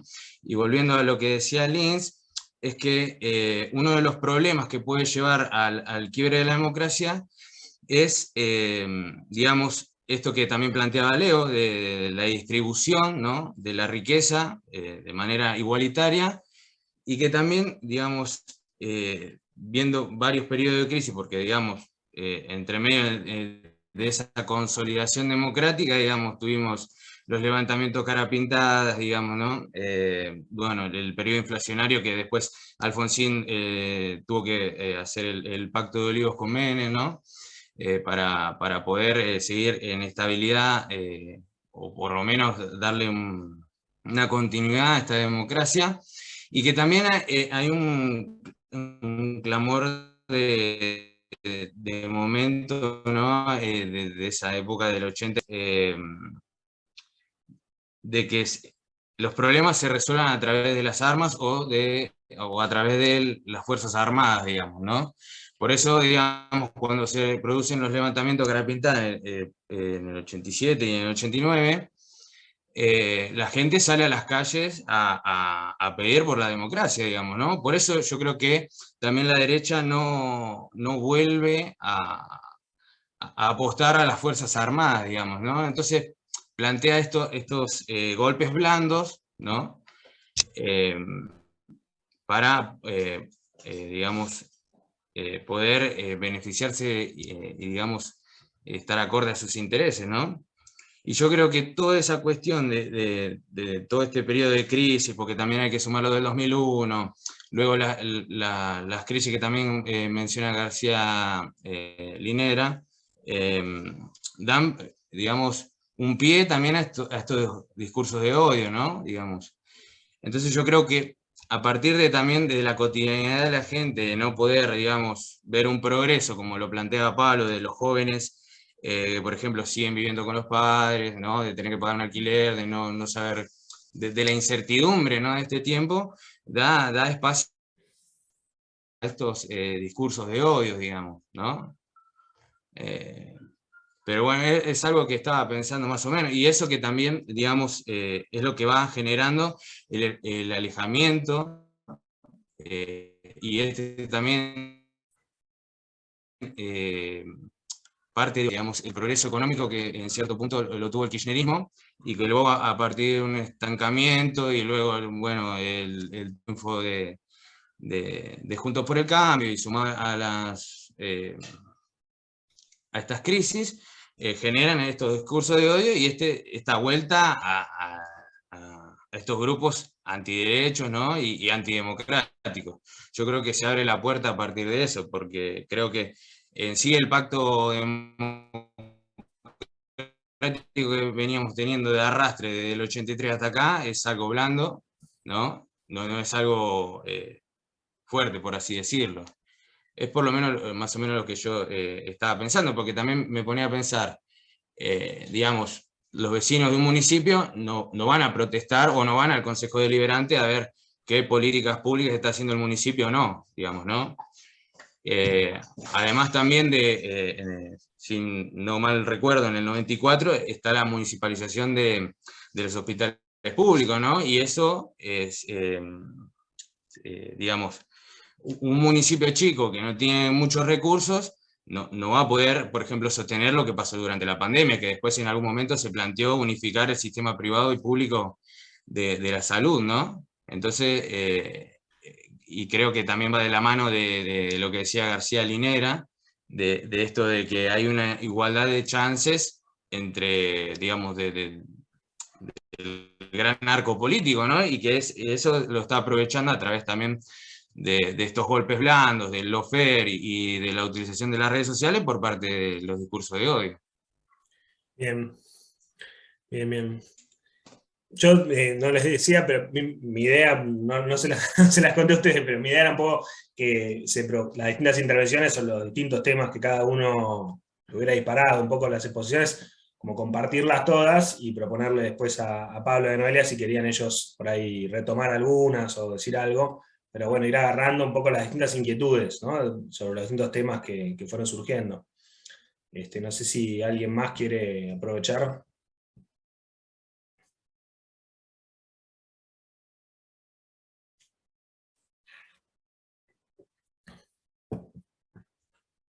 A mí, yo en lo personal, solamente una cosa muy corta, me interesó la última parte de lo de Pablo, del tema este que recién también decía Matías y que decía Leo en el chat, ¿no? Y Juan también. o sea, una cierta incomodidad con la reivindicación extrema del pacto democrático, ¿no? Porque si uno mira los 40 años, o sea, el año que viene se van a cumplir 40 años de democracia interrumpida, ¿no? A fines del año, ¿no? En diciembre. Ahora no fueron obviamente los mejores 40 años de la historia argentina. Creo que eso es bastante indiscutible si uno mira distintos indicadores. Entonces nos pasa a quienes tenemos ¿no? Miramos, se quiere, determinado proyecto de país, ¿no? De ideas igualitarias, comunitarias, solidarias, lo que fuera, en un sentido amplio, digo, ¿no? Es difícil uno hacer una reivindicación a fondo y sentirse cómodo con ese pacto democrático, porque es obvio, un poco como decía Leo, que no necesariamente el pacto democrático garantizó un bienestar social mínimo, ni siquiera, como por lo menos, ni siquiera garantizó que deje de empeorar, al contrario, fueron 40 años, con una excepción, si se quiere, por lo menos desde mi punto de vista, en algunos años del siglo XXI, pero la mayoría de los años fueron más bien de deterioro. Entonces, es complejo el pensamiento, porque obviamente a la vez frente a la aparición de discursos de odio, de ejercicios de estigmatización, de violencia, uno enseguida reivindica, ¿no? Y se siente defensor de esas reglas de convivencia política, de ciudadanía política compartida, que se construyeron en la Argentina, y más con la historia preexistente que hubo en la Argentina. ¿No? Ahora vieron que está esta película 1985, que como que repuso esa discusión por todos lados, que es interesante. Al mismo tiempo, eso convive, por lo menos en mi parte, con una cierta incomodidad, ¿no? Que me parece interesante como para pensar, porque también siento si todas estas personas, sobre todo la gente más joven, ¿no? que aparecía en las actividades que mostraba Noelia de estas agrupaciones o en los estudios de opinión, ¿no? Donde se ve en la juventud un mayor descreimiento y un interés por opciones nuevas que aparecen, muy críticas de la política en general, de todos los partidos políticos. Bueno, si en esa subjetividad, ¿cuánto les importa esa reivindicación que nosotros podemos hacer del pacto democrático? ¿No? ¿Cuánto llega, cuánto interpela realmente por la experiencia vivida, concreta de las distintas personas? Qué sé yo, quien tiene 25 años y por ahí nació, no sé, en el 1997, ¿no? ¿Cómo vive eso? Que evidentemente es distinto a los que nacimos en los 80 y seguramente mucho más distinto a los que nacieron, no sé, en los 60 o en los 50. Entonces, ¿qué pasa realmente con ese pacto democrático en una sociedad que vive toda esta serie de años de crisis y todos estos cambios? Eso es para mí una inquietud permanente, que me pareció interesante, digamos, de las dos intervenciones.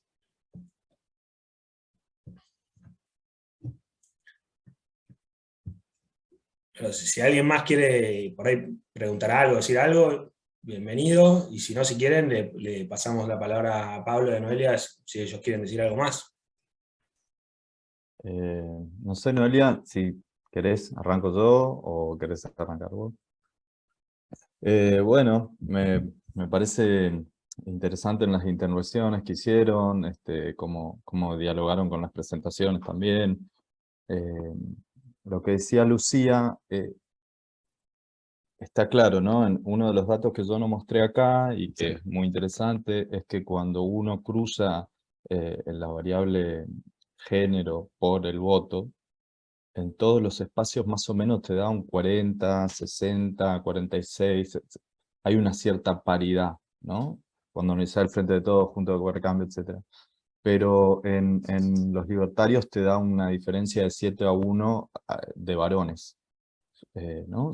La mayoría son varones los votantes que aparecen en las encuestas. Y bueno, también es cierto que incluso en Juntos por el Cambio,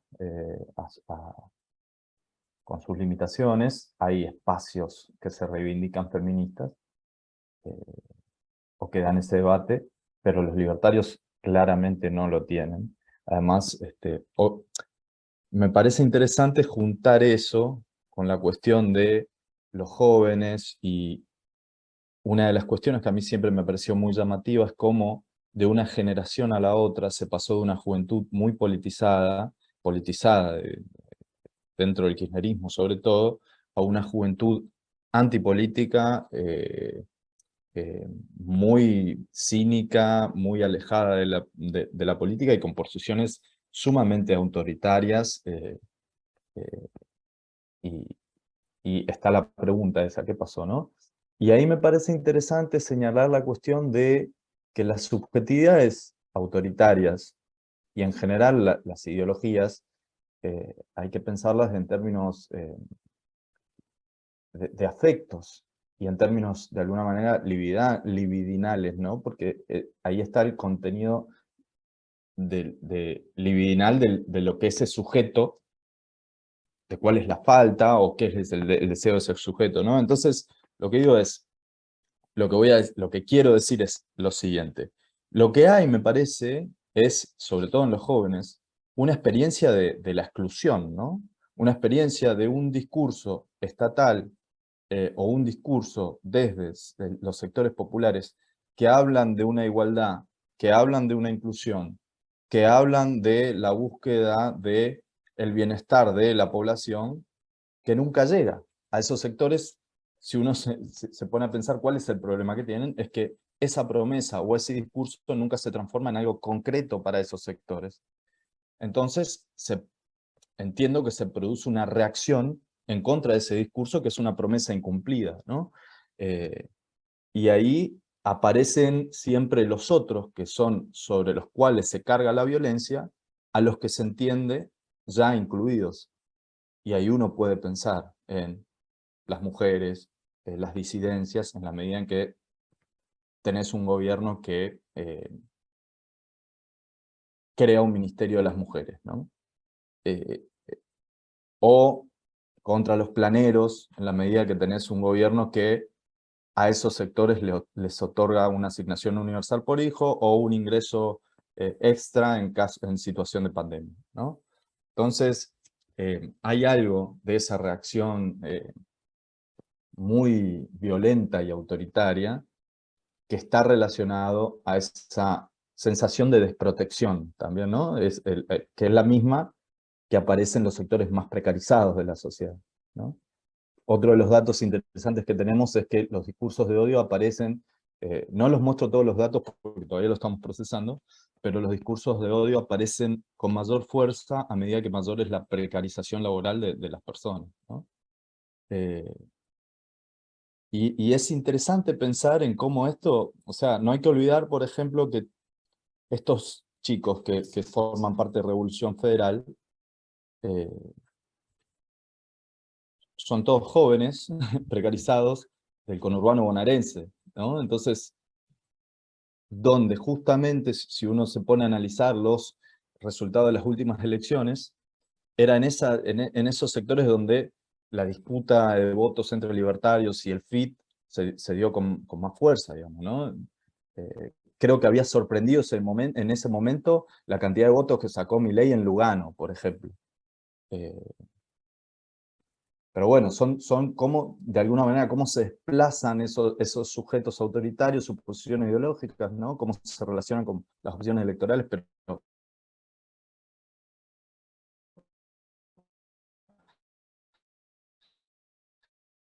pero bueno, hay algo de esa experiencia en otro con el que se puede ser violento, y en ese sentido también lo que hablamos que es la deuda de esa democracia. A ver, y con respecto, que me parece muy interesante que les haya interesado entrar en ese debate de cuál es ese pacto democrático que se está rompiendo, si es que se está rompiendo, digamos. A ver, todos somos conscientes de que vivimos una situación límite de lo que es inimaginable lo que podría haber pasado, ¿no? Pero lo pienso también en el sentido, hay un texto muy interesante de Samantha Schwarzkopf, creo que se llama Los Espantos, donde ella plantea la lectura de que vivimos hoy en lo que sería la postdictadura, ¿no? El tipo de sociedad o la sociedad argentina que esa dictadura produjo. Y la pregunta es por qué vuelve con la democracia, ¿no? Porque se habla de la vuelta de la democracia, ¿no? De la creación de una nueva democracia o una democracia que sale de una dictadura de ese tipo, con esos horrores. sino de la vuelta de esa democracia, como si hubiese algo en la democracia que es originario y simplemente vuelve, y no en qué términos vuelve. Y lo que está claro es que es una democracia en cierto punto limitada, en la que en esa vuelta lo que se pierde es esas cosas sobre las que ya no volvimos a discutir, o de las que ya no se volvieron a discutir, que tiene que ver más con las cuestiones económicas, con las cuestiones de cuál es el modelo de desarrollo, en un mundo donde primó la globalización y la inserción nacional en cadenas globales de valor, ¿no? Entonces, eso se perdió. Pero culturalmente, lo que dice Schwarzbach, triunfó una vida de derecha, ¿no? Triunfó una vida en la que prima lo privado, en la que se demoniza la militancia, en la que la política es algo, de alguna manera, una mala palabra. Y ese es el clima cultural de ese pacto democrático, que limita los puntos en que se pueden discutir y también impone una forma de sociedad. Ahora, lo vuelvo a repetir porque me parece algo llamativo y para sostener, es que todos aquellos movimientos que de alguna manera cuestionaron ese pacto democrático sin sacar los pies del plato de ese pacto democrático, por el solo hecho de haberlo cuestionado, son objetos de discurso de odio. Con el regreso de motes o de palabras, descripciones como el comunismo, la ideología de género, la ideología de género como el nuevo comunismo, etc., ¿no? Y nada, ¿no? La necesidad de no abandonar esta tensión, ¿no? Porque es una tensión. La tensión de la lucha o las discusiones que se pueden dar tienen que ser dentro de ese pacto democrático, pero siempre tensionándolo y poniéndolo en cuestión. ¿No? Que es una situación paradojal, pero bueno, quizás sea el momento de plantear estas preguntas y estas discusiones, ¿no? En vez de la simple preocupación por ¿algo se está rompiendo? ¿No? ¿Qué se está rompiendo? No, eso es nada, lo que pienso, así que bueno, muchas gracias por sus comentarios y genial me parece la participación. Yo sumo algo cortito, bastante en el mismo sentido de lo que planteaba Pablo, que es esta pregunta sobre, o esta idea de la exclusión, que me parece que es, o está ahí uno de los comienzos de la respuesta de por qué, digamos, de por qué el enojo, de por qué el malestar y de por qué esta sensación de promesa incumplida que históricamente generó bronca o enojo, y que lo que hay ahí es sobre todo mucha dificultad de los sectores progresistas y peronistas y de izquierda de canalizar ese malestar, porque no dejamos de sentirnos parte de lo que lo produjo, digamos. Es como en función de los cambios del mercado de trabajo de los últimos años, de tendencias que ya no se van a revertir, digamos, y de la cantidad de gente que, sobre todo jóvenes, pero no solo, que quedan afuera de esas ideas de cómo era la inclusión en la vida en sociedad, y una respuesta de descontento que se traduce en la fricción a muchas de estas impugnaciones al sistema democrático y a la política, y de parte de la política hay como este reflejo un poco tonto o inercial de decir, bueno, quizás si repetimos mucho que la democracia es importante, que la tenemos que defender y que la política es la forma de cambiar el mundo, los convenzamos, digamos. Estamos como en ese momento medio, sí, medio tonto, yo creo, en el sentido de que no estamos pudiendo buscarle la vuelta desde la creatividad para proponer otras alternativas. Y el gobierno de Alberto, la realidad, bueno, el gobierno del Frente de Todos, pero digo, Alberto en particular, creo que es un gran responsable, digamos, de la radicalización de estos planteos, porque no es la única vez en la historia. No quiero comparar con República de Weimar y todas esas cosas trágicas, pero sí los gobiernos que no suelen dar señales concretas de hacia dónde avanzar o de claridad en relación a cómo se responde frente a algunas cuestiones, pero sobre todo cómo se propone ordenar la vida de la gente, no es que quedamos en un lugar, en el lugar neutro, no es que arrancamos y el próximo gobierno vamos a estar en el mismo lugar en que estábamos en diciembre del 2019, sino que lo que hacemos es ir para atrás, digamos, y creo que ese tipo de gobiernos, digamos, tibios, conciliadores, dialoguistas, que a la vez que no toman, digamos, medidas drásticas para reorganizar, sobre todo en clave económica, contrarrestar los niveles de crecimiento de la desigualdad que implicaron también la pandemia y de empobrecimiento, etcétera, lo que terminan generando es caldo de cultivo para una radicalización que históricamente en momentos de malestar o de descontento siempre se ha producido, digamos, la grieta no es solo una cuestión argentina o un invento de la política de los últimos 20 años, sino la forma en que se cristalizan muchas veces fuerzas sociales que se van planteando de forma antagónica la disputa por esa vida en común o por esas instituciones. Entonces creo que en este momento tenemos que poder, digamos, por lo menos quienes hacemos política con un sentido de transformación, de impugnación también a lo existente para pensar en un mundo que esté mejor que este, que la verdad que está bastante malo, tenemos que poder buscarle la vuelta para proponer otras cuestiones que no nieguen el descontento ni sus causas, ni frente al malestar respondan con las mismas fórmulas, sino que intenten hacer otra cosa, que para mí esas otras cosas tienen mucho que ver con proponer políticas de encuentro, digamos, entre jóvenes, que es algo que está costando un montón, vinculada al deporte, vinculada a las artes, vinculadas a la posibilidad de construir nuevos espacios de sociabilidad donde poder encontrarse con un otro. Y creo que a los feminismos ese desafío les toca en partida doble, porque este despegue entre las políticas de reconocimiento y las políticas de redistribución, si se quieren, para ponerlo en términos clásicos del debate del feminismo, o sea,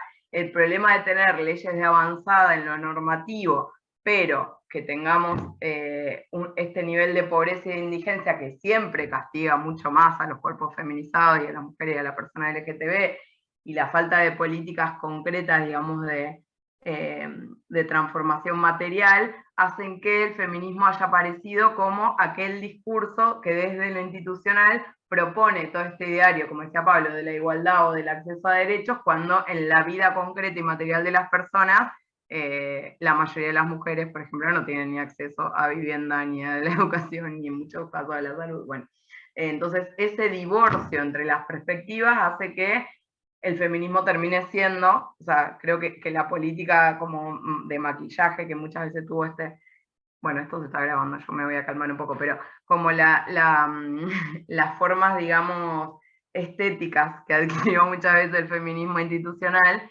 se terminan volviendo en contra de los feminismos, digamos, porque aparece este divorcio, entonces no solo a muchos sectores libertarios o de la antipolítica o de Juntos por el Cambio les queda cómodo pegarle al feminismo, sino que a muchos compañeros les queda cómodo no defenderlo, porque hay algo ahí que se interpreta como algo que no era tan importante, que era accesorio, que hay problemas más acuciantes, o sea, hay algo de eso que circula que forma parte de nuestros propios espacios, y eso creo que es responsabilidad de no haber diseñado políticas que integralmente busquen transformar o promover, digamos, el bienestar en la vida, porque terminamos quedando muy regaladas, digamos, muy expuestas frente a esas represalias, y también con muy pocas ganas de defender institucionalidades que no fueron hacia los lugares en que pensábamos que íbamos a ir, sobre todo cuando el feminismo tuvo, en términos de Argentina, tanta importancia en la construcción de mayorías amplias para derrotar al macrismo en el 2019,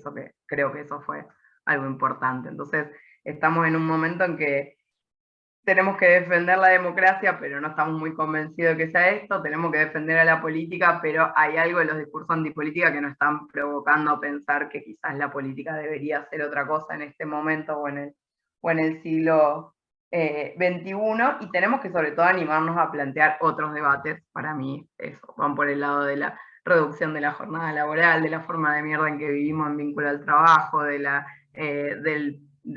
hacer mierda, digamos, el concepto histórico que tenemos también de trabajo, o sea, un montón de cuestiones que tienen que ver con cosas que venimos diciendo de los movimientos, pero que todavía la política las mira con bastante recelo o que le está costando muchísimo asumirlas como parte de un ideario de lo que está por venir o de lo que está en discusión en este contexto raro e incómodo que estamos transitando. Bueno, un montón de cosas. Espero que les haya interesado y también a los que lo vean después en diferido, que les aporte. Hacia adelante nos queda, bueno, obviamente agradecerle de vuelta a Pablo y a Noelia, espectacular, mil gracias por participar, muy importante para nosotros. Y bueno, en 15 días hacemos el nuevo encuentro sincrónico, en el medio tienen una clase grabada que ya pueden acceder a cargo de Luciana Cadagia, que es una filósofa argentina joven, que la clase lo que aporta son algunas herramientas teóricas básicas de la teoría populista que nos pareció interesante para ayudar a entender también un poco algunos de los fenómenos latinoamericanos en los que se enmarca todo este contexto. Así que espero que les interese y insistirles en que participen a través de los foros, que comenten, que pongan ideas, inquietudes, lo que a ustedes les parezca. Todo aporta, así que bueno, dejamos acá y nos vemos en 15 días. Bueno, muchísimas gracias a todos por participar.